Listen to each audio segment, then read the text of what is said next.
Hi, my name is Tara Zammit, and welcome to DPRTE 2026 here at Farnborough International Conference and Exhibition Centre.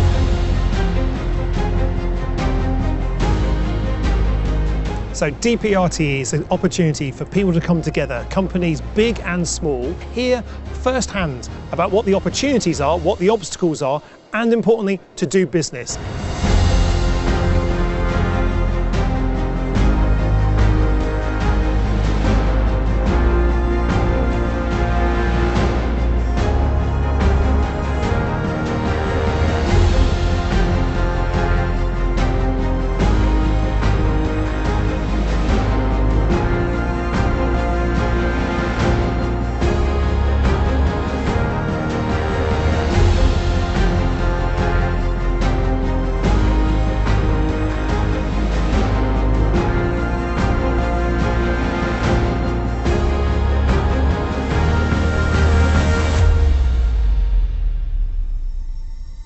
DPRT is really important for us. What I see on the corridors is industry talking to industry, building relationships, building new supply chains, collaborating, creating new value from the combination of capabilities together. You can see that happening all around you at this conference, and that's incredibly powerful as well.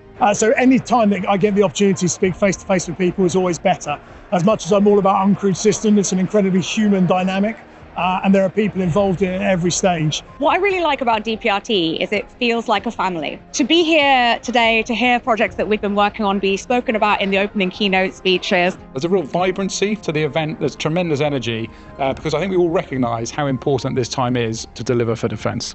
It is such an incredibly critical time to bring all these organisations together in this time of unprecedented global challenge in national security. Engaging with this DPRTE audience is absolutely fundamental to the changes that we need to make. It's ultimately about a shift in mindset and embedding the right culture that delivers the outcomes for defence overall. So it's been great just to walk around and see how many people are exhibiting their solutions and how we can enable them to do business with us more effectively.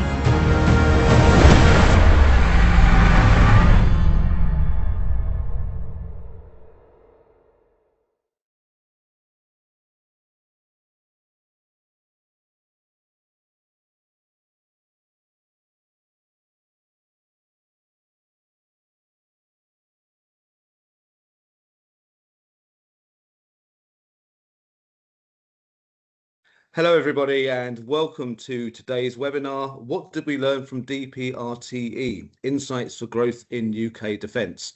I'm Graham Steed, the Director of Public Policy and Research at BIP Solutions, the organisers of the DPRTE event. And with me today are two fantastic guests. Firstly, Victoria Cope, who's the Commercial Director of Defence Digital at the Ministry of Defence. So Victoria, welcome. I'm sure everybody knows who you are by now, but please just give us a wee introduction to yourself. Hi.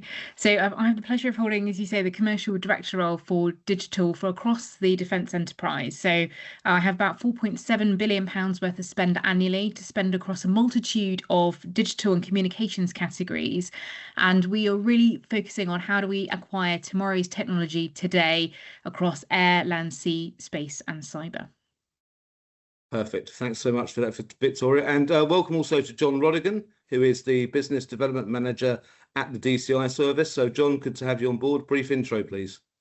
Yeah, afternoon both. So I'm one of the, as Graham says, Business Development Managers at Defence Contracts International. I've been with BIP for just over 2 years now, and I help suppliers to work within the defence space. Perfect. Thank you, John. Thank you, Victoria. So today we're focusing on one of the most important conversations in defence procurement right now, and that's the role of artificial intelligence. Victoria was one of the standout voices at DPRTE 2026, and the response to what she had to say has told us that there's a lot of value in bringing her back and a lot of appetite to go deeper into some of these themes. So Victoria's going to be helping us with that, and John's going to be adding some insights from the DCI Market Intelligence Service to ground the conversation in terms of some of the opportunities that are out there in the market. Now, in case you missed it, DPRTE 2026 took place over 2 days in late March this year and was by far the biggest and busiest edition of the event to date. More than 200 speakers, including brilliant panelists like Victoria, and a thriving exhibition and multiple Meet the Buyer sessions. So a really fantastic event that everyone was really excited about. We're already working on DPRTE Expo 2027, so get the 23rd and 24th of March next year into your diary. But the even better news is that we have 2 other DPRTE events happening before then. The first of which is the Scottish Defence Summit on the 20th of May in Glasgow, and the second being the UK National Defence Summit that's happening in Manchester on the 20th of October. So you can find out more about these events and much more besides on the new DPRTE community website, and that's at dprte.co.uk.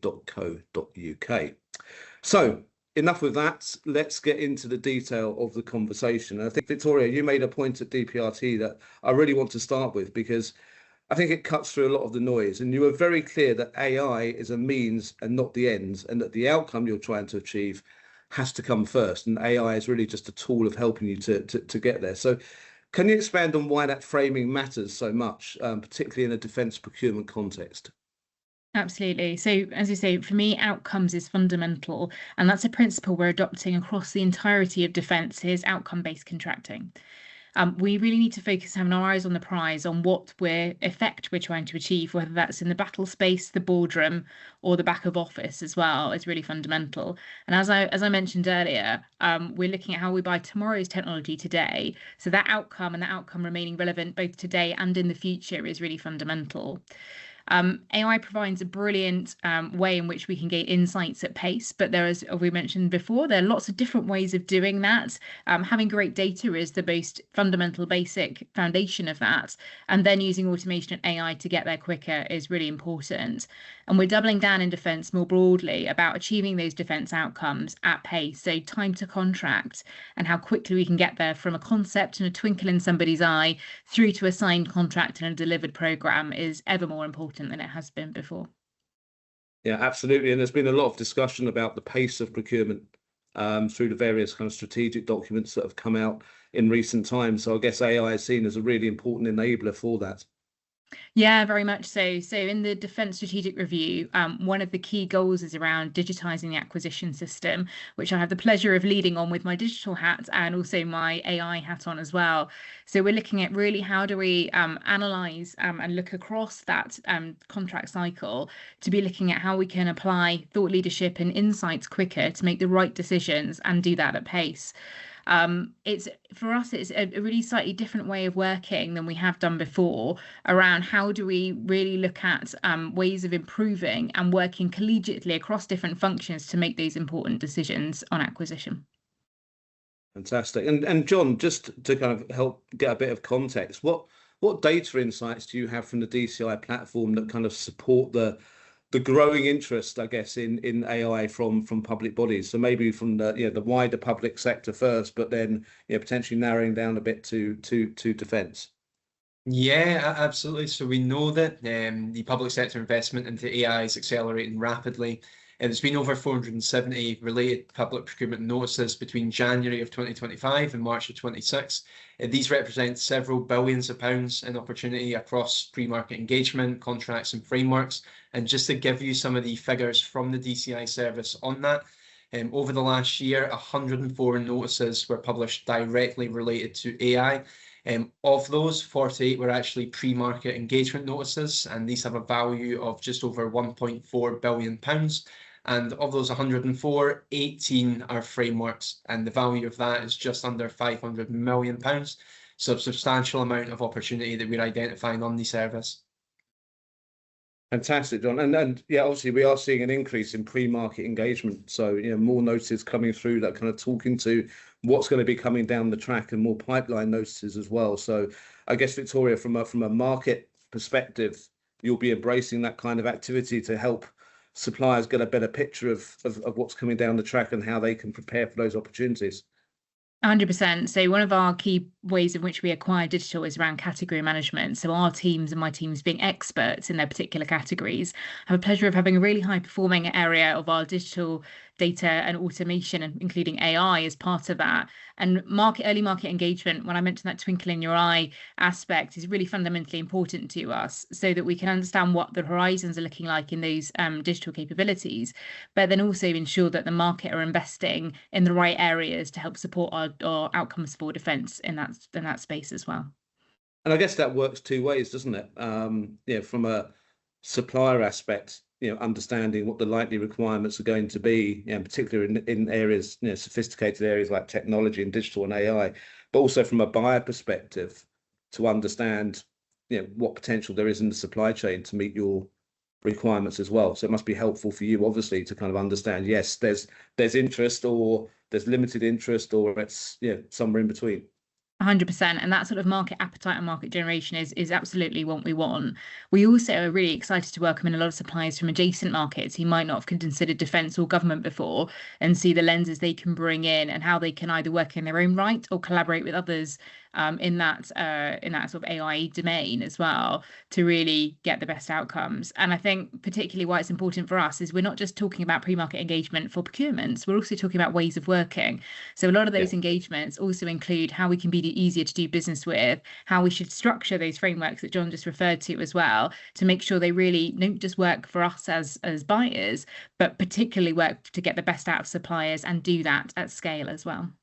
Yeah, and do you have a sense of perhaps, with emerging technologies and with AI, that suppliers that maybe never really considered defence and have been working in, I don't know, in healthcare or in central government or other areas, are now able to consider defence as a customer, perhaps in a way that they hadn't considered it before?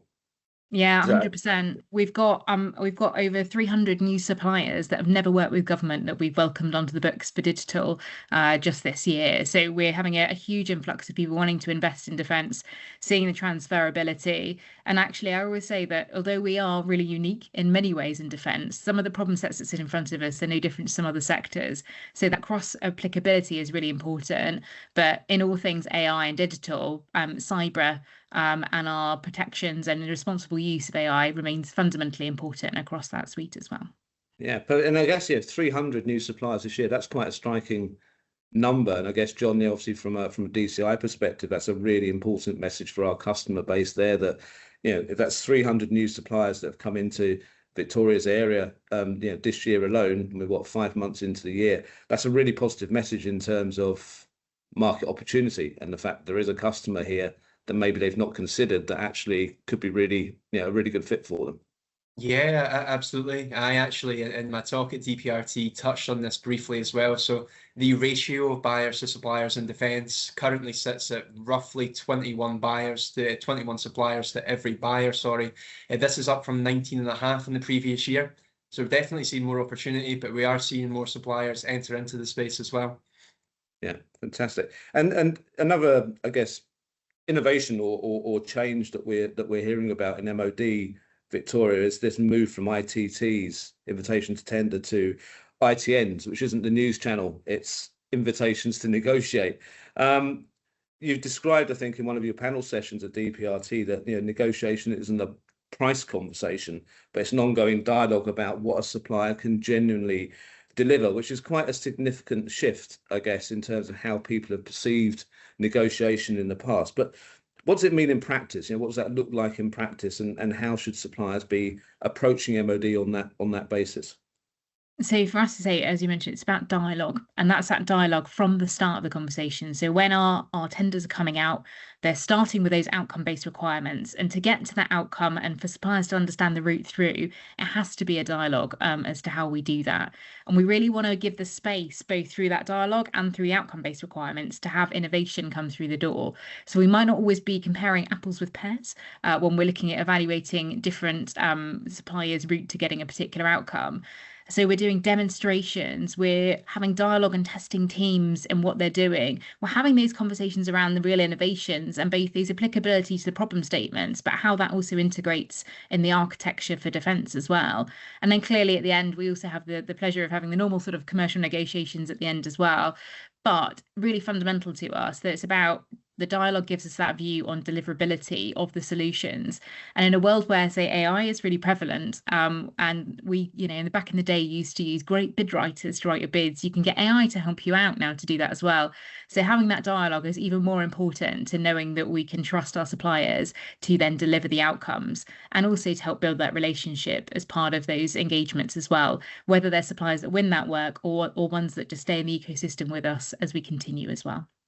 Yeah, and that subject about AI and bids I want to come back to a little bit later on. So we'll just put that in the margin for now and come back to it, because it's a great conversation to have. But I guess kind of staying on the ITN theme, and John, in terms of the contracts that we're seeing, what do you see in that? What does that mean? I guess are we seeing more contracts referencing things like social value as part of negotiation? Are we seeing these ITNs coming through? What does it look like from your perspective? Absolutely. So ITNs place a lot of emphasis not just on price, but on the ability to deliver broader value. So particularly through things like digital or AI capability, innovation investments, but meaningful outcomes that are aligned to programs like the SDR. So social value now is a core requirement. At least 10% of contracts need to be weighted, mandated towards that underneath the Procurement Act. So suppliers need to demonstrate contributions such as sustainability, job creation, community impact. And as a result of this, the pre-market engagement is absolutely critical. So the ITNs, I think, are a really interesting area. Victoria, how does that change things from a buyer and supplier perspective within the procurement process itself? What should suppliers be thinking about in that kind of in that phase of the procurement? So from a buyer perspective, it allows us to be far more flexible and veer and haul both the technology and also the commercial routes as part of that process, which consequently also means it's a far quicker time to contract. So it's a great myth bust there as well. From a supplier viewpoint, I think, again, the feedback and the lived experience we've had has been really, really positive. It's allowed a really collaborative approach with buyers and suppliers, and in fact, within the supplier community as well, through those different processes. And it's just an area where people feel actually being heard. They can showcase their technology and their innovations and bring them to the fore, and they're not being pushed down a particular technology route where they might think that actually that might not be one sustainable for the long term from an obsolescence perspective as well. So it's allowing companies to showcase their ways of working and their technologies in a far different way than they have before. Yeah, so I think is there a perception perhaps that this might slow the procurement process down, or does it actually speed things up? It's a brilliant question. It's a great myth that I love to bust. So on that one, people have thought in the past that negotiation is a longer process, but actually we're finding it's bringing the time to contract down considerably because you're having that really intentional dialogue. There are no assumptions in there because you're asking these questions directly to either party as part of it, and we're getting to contract considerably quicker. So where we're seeing procurements that were years, they're coming to months, and where they were months, they're coming to weeks and days. So it's making a significant difference in how we acquire from a pace perspective as well. And yeah, and again, just coming back to pace, obviously we know there's an imperative now on MOD to move faster with procurement just generally, but I guess even more so when you're talking in an area like technology and digital and AI, where technology or advancements are happening so quickly that if you have a really protracted procurement process, by the time you finished it, things have moved on again. So I guess there's even more imperative to kind of use that process that allows you to work your way through things a bit faster. 100%. And it goes back to the outcome piece as well, that for the longer you take, if you weren't using an outcome and using a normal ITT with a fixed requirement, that requirement could be out of date by the time you finish the procurement process in the past. Now, by doing outcome-based contracting and that negotiation piece with the dialogue, it means that we've got a sustainable outcome. And then the suppliers are also, both during the tender process, showcase their best technologies and best ways of working. But when they're on contract as well, they can veer and haul those technologies to ensure that they are either they're leading in class, reduce and deal with the obsolescence throughout that at their free will to ensure they deliver that outcome as well. So a far more future-proof way of working. Yeah, and I guess with AI is only as good as the data that sits behind it, and you've mentioned that already on this webinar. So, and I think it was something you're quite emphatic about at DPRTE is the importance of the data, but also sometimes you don't need AI at all. What you just need is a good data or automation. So even when AI is the right answer. It still depends on the quality of the data that it's using. So I guess what should suppliers understand about data in that context, and how AI works? So the data that goes in has to be relevant, it has to be timely, and it has to be as unbiased as possible. And it's really important to know where your data came from as well, because when the AI ingests that information, it will bring those data sets together using its own algorithms to then make a insight from that, which you can then draw a conclusion and make a decision. So the data you put in there is really, really fundamental. It's also source of it, quality of it, really important, and completeness of that data as well. So the more you can focus on those areas, the better. I think it's also really important to how you commission the AI as well. So from a human perspective, us having the right vision and then being able to prompt and commission the data and the AI is really, really fundamental, because if you ask the right question, hopefully you'll get the right answer. But if you don't ask the question the right way, it will not necessarily give you what you need. And you might need to, one, go back round, or have an inconclusive outcome of that as well. So really important you do that. And from a human perspective, is then about your judgment. And that's the really most important piece. So making a judgment, how you deal with that from a risk perspective, and particularly from an ethical and moral perspective, what you do with that information as well to move forward and whatever that decision might be. So lots of key considerations for both individuals and for suppliers to be thinking about when they're using AI. Yeah, so I mean, AI can certainly accelerate things, and I think everyone's now beginning to experience this in their working life and even in personal life now, that AI can really help you. But it's all down to the quality of the prompting, and also, I guess, that final checking from a human perspective. So, well, does that actually make sense? Does that add up, or is there something wrong on that? So it's a hugely beneficial thing, but it's not the complete answer without that bit of human, I guess, interaction in it as well. And John, just thinking about this a little bit more, I mean, obviously AI, as you said in the intro, there are more and more contracts coming out that are AI related, but there's a whole digital infrastructure that needs to sit around this technology. So are we seeing kind of more growth in digital infrastructure, data platforms, cloud environments, integration services, all these other bits of technology that kind of connect together to support AI even being able to run? Yeah, absolutely. I see it more and more through the framework agreements. So particularly in high value areas like digital infrastructure, data platforms, cloud, AI, where much of the MOD spend is channeled through structured agreements rather than standalone tenders. So there's major opportunities just now, such as the digital decision accelerators for defence framework and competitions that are run through Crown Commercial Service, like the AI dynamic purchasing system. So these show that suppliers do often need to be pre-approved to get onto the frameworks and access defence or AI work. So as a result, getting onto the right frameworks is essential. It's not just for visibility, but for eligibility as well. So it gives suppliers a direct pathway into longer term, higher growth defence programmes.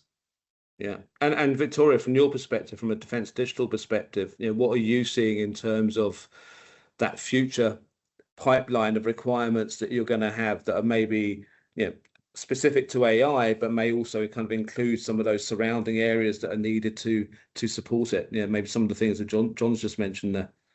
So AI is a hugely growing area, and thanks, John, for calling out a couple of our frameworks as well that we've put out into the market. So big thanks to you there. It's really fundamental for us about how we go about doing AI and say the insights we can get to deliver our outcomes. So we are seeing increased spend in AI considerably, and from a ministerial and a number 10 perspective, they've launched the AI task force more recently, which I have the pleasure of being the commercial lead for across government, about how we can apply AI more both within defence as well as across government in delivering our outcomes. So you will see a continual stream going through these frameworks that John mentioned as we move forward, but also really important about who you might want to partner with, because as John mentioned, there's lots of different parts of infrastructure and how that works to support AI and in what we're doing, and actually partnering right within the market is also a really key aspect of that, and also knowing the interfaces that you need to work with, both from a architecture perspective, our data standards, our secure by design, and our cyber standards as well are a really good baseline for how you can think about getting involved with either directly on those frameworks or partnering in the market as well. And one of the frameworks John mentioned was the digital decision accelerators for defence. So we see that's got a value of 900 million, we believe, over 4 years. It's an open framework. Is there anything else you could tell us about that? Yeah, absolutely. So this is one of our flagship frameworks we put in place most recently through our AI team. And this looks at data automation and AI as part of it. And as it says, having decision advantage as well, both in the battle space, boardroom, and the back of office. So it applies across the entirety of defence. As you said, it's an open framework. So actually, we want suppliers, as they have appetite to want to work with defence, or they wane and say actually they might want to pivot and do something different, have the relevance of technology. The open framework allows people to come in and out as they are fit and appropriate to work with us as well, which is a great way of making sure we keep a vibrant market interested in working with defence on this particularly important topic. And I guess this is a perfect example of why open frameworks have been introduced under the Procurement Act. If they really work well in areas like digital and technology, where I guess, as we've said, the pace of change is rapid. And just to reference what you just said there, Victoria, it allows suppliers to join that framework, I guess, at a time when they're ready, when they've got a new innovation, when they've got something really new that's to come to the market, but also ensures that from a buyer perspective, you're not locked into the same group for a period of time and missing out on potential new innovations that you'd have to go off framework to go and get. So something that works really well for both sides, I guess. 100%. And so it goes back to one of our key ways of launching how we want to be easy to do business with. And again, one of the key ways in particular is those open and dynamic marketplaces, as we call them as well, are a fundamental of how we're doing all our frameworks moving forward now, regardless of category and digital. Yeah, perfect. And so clearly there's a big commercial opportunity here in AI and in the broader kind of digital and tech environment for the MOD and across the public sector.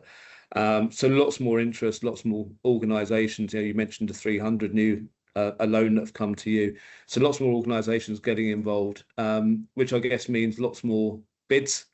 And from a supplier side, the use of AI to kind of support that bid creation process. So I guess from the buyer side, what's been your experience of that so far? What's been your take on how bidders are using AI in the procurement process, and what impact is that having on you? And so I think really interestingly, we're seeing a mixture of some people using it and some people being very careful about considering it. So I think the first thing to say is many of our tenders that come out from defence have a security classification. So using AI responsibly, wisely and safely is really important as to how you ingest the data for doing that. But clearly, when we ask a lot of our questions in pre-qualification questionnaires and things like that, so the generic information, actually it's saving suppliers a lot of time by using AI to pull those questions together and then popping them into the bids for us as well. So that's actually working really well for them and saving them a lot of time. I think the interesting part is actually where what we really want is about thought leadership, differentiation, and in kind of the warfare environment, having that advantage of being different is really, really important, and not just in a commercial sense as well. So actually making sure if you're using AI, use it in the right way, but also remember for it to the outcomes to still be specific from it and showcase your capabilities. AI can be brilliant in some ways of answering the question, but it's about how can you make sure you do that in a way that really showcases your unique selling points and specifically answers those questions with real intent as well. The other piece as well is our AI can have bias in it, and it also can hallucinate as well. So it was important to check whatever you put into AI, particularly in a bid sense, that it is true to your organisation, yourselves, and what you're trying to convey, and really factually accurate as well as an outcome. But we are seeing it across a large number of submissions as well. It really does help from a productivity and efficiency perspective. But as I say, please use those key activities from a human perspective to check what you are doing and be mindful of classification at all time. Absolutely. And I think our take on this has been so far, it's really helpful, and it can be a really good way of helping to research things and summarize things. But it's really critical that you don't lose your identity in the bid as a result of using AI, that you are keeping it relevant to you, and that the AI isn't kind of creating content that you can't back up and you can't demonstrate in reality, which is obviously not good for the supplier, but it's also not good for the buyer, because from a buyer perspective, you needing to validate those things is also incredibly important. So yeah, it's about being it's a very tempting tool to use, and we've seen examples of where suppliers have used AI and it's even said in it, what can I help you with today, and they've not taken it out of the response, which is not a good sign. So yeah, I guess it's about just a really considered use of it. You use it for the advantages, but don't lose sight of what you do. 100%. And I think, yeah, you're bang on the money. You can kind of clearly see when things are written by AI as well, with double lines and double spaces and things like that. But it is, as I use it in the way it's helpful, but yeah, don't lose your way and don't lose your USP. Yeah, it's still your bid. So absolutely, yeah, keep control of it. Fantastic. Okay, well, I think that's just a fascinating area. And I think as AI evolves and develops and gets better and better, we're just going to see more of that. And I think it'll be quite interesting to see how buyers in the future are countering AI submissions with AI and where that takes us. But that's a whole separate webinar and not for today, because we won't have time. Let's talk about something else that came up, I think, in one of your panel discussions, and that was managing dependencies and vendor lock-in. So the importance of being very explicit about dependencies and outcome-based contracts, and the need to build an ecosystem of providers rather than relying on a single supplier. So I guess the question here is, how is the MOD structuring its approach to avoid being locked in to one particular supplier, but while still getting the depth of capability and that spread of innovation that it really needs? So as all things with government, we still remain the competition by default. So for us, we want to be having a thriving market, and it goes back to why we're doing early market engagement and trying to give really longevity of sight of the pipeline of work coming up, because we want companies to invest and we want to have options in the market in order to source our outcomes for defence as well. So thriving market's really, really important. I think particularly also from a vendor lock-in perspective as well, when we're looking digitally, we're looking for open architectures. We're looking at making sure that the suppliers can interface with the digital backbone, which is our data fabric for defence as well, in the right way. And we're also using multi-vendor strategies in multiple areas as well. So we maintain that thriving market, but we also maintain choice and reduce vulnerability from a cyber risk perspective by having different vendors involved as well for capabilities. So lots of different strategies by which we do that, but really important for us that it's a thriving market. And every defence pound spent kind of creates that defence dividend of then coming back round to invest in new capabilities within the UK as well. Yeah, and then John, what evidence of that are you seeing in the kind of contracts, or the data within the contracts that we're publishing in DCI? We're seeing examples of that kind of more open approach and shorter contracts and more spread towards multi-vendor.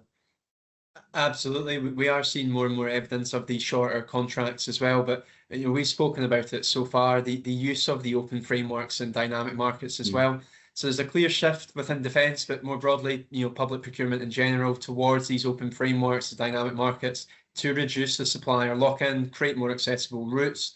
So increasingly, the AI digital contracts, of course, delivered through multi-supplier arrangements rather than long-term single awards. So it just gives suppliers more opportunities to get involved in. And then, alongside the data and the use of the open frameworks, we are seeing initiatives such as the Defence Office for Small Business Growth and the Defence and Security Accelerator as well. It's actively supporting SMEs to enter and scale within the defence market as well. Perfect. So, Victoria, John, we've covered quite a lot of ground in a short space of time, which is fantastic. But let's think about giving our audience something kind of actionable to take away. So, if you're speaking directly to your typical supply chain, or to a non-traditional supplier trying to break into the defence AI market, Victoria, what would your advice be first of all? So firstly is understand the different requirements we need for working with the defence. So your cyber essentials, your secure by design, and how we do business with the defence. So we're reducing those barriers to entry, but having a good understanding of those is great. I think the second thing is we have a multitude of frameworks, and John's mentioned them just there, we are welcoming suppliers actively at all times. So please do find out about those frameworks, come and join those frameworks with us and get yourselves eligible and understanding what you want to do.